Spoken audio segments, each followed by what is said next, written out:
Isaiah chapter 64 begins with a passionate plea from the prophet, urging God to come down and intervene in the midst of Israel's dire situation. The prophet expresses the deep longing for God's presence, asking that He rend the heavens and come down in power. This request is based on the idea that God's presence will bring about His justice, and that when He appears, the mountains will tremble, and the nations will be shaken by His majesty. Isaiah is seeking a dramatic display of God's power to restore the nation and put an end to the injustices that have befallen Israel. The chapter continues with a reflection on the unfaithfulness and sin of the people. Isaiah acknowledges that Israel has fallen short of God's holiness and that their iniquities have made them like a polluted garment, unworthy of God's favor. Despite their efforts, they have failed to live in obedience to God's commands, and no one calls on His name or strives to hold fast to Him.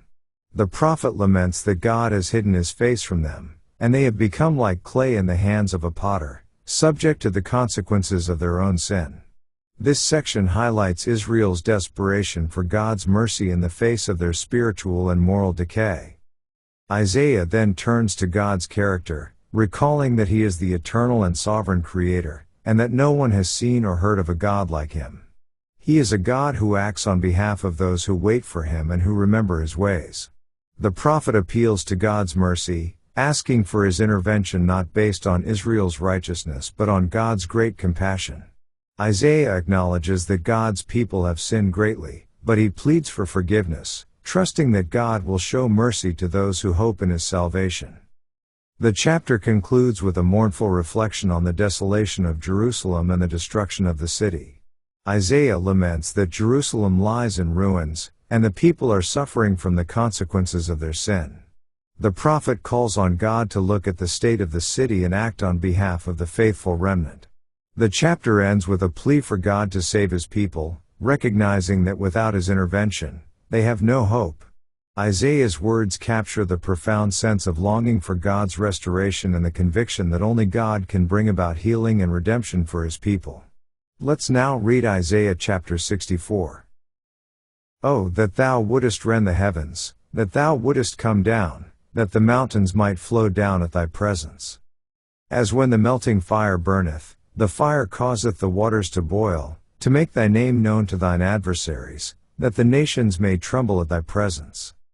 When Thou didst terrible things which we looked not for, Thou camest down, the mountains flowed down at Thy presence. For since the beginning of the world men have not heard, nor perceived by the ear, neither hath the eye seen, O God, beside Thee, what He hath prepared for him that waiteth for Him. Thou meetest him that rejoiceth and worketh righteousness, those that remember Thee in Thy ways. Behold, Thou art wroth, for we have sinned, in those is continuance, and we shall be saved. But we are all as an unclean thing, and all our righteousnesses are as filthy rags. And we all do fade as a leaf, and our iniquities, like the wind, have taken us away. And there is none that calleth upon Thy name, that stirreth up himself to take hold of Thee, for Thou hast hid Thy face from us, and hast consumed us, because of our iniquities. But now, O Lord, Thou art our Father, we are the clay, and Thou art potter, and we all are the work of Thy hand.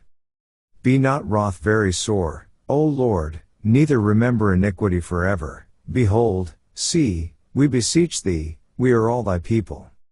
Thy holy cities are a wilderness, Zion is a wilderness, Jerusalem a desolation.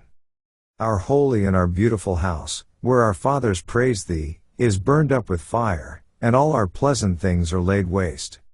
Wilt Thou refrain Thyself for these things, O Lord? Wilt Thou hold Thy peace, and afflict us very sore? This ends our reading of Isaiah chapter 64.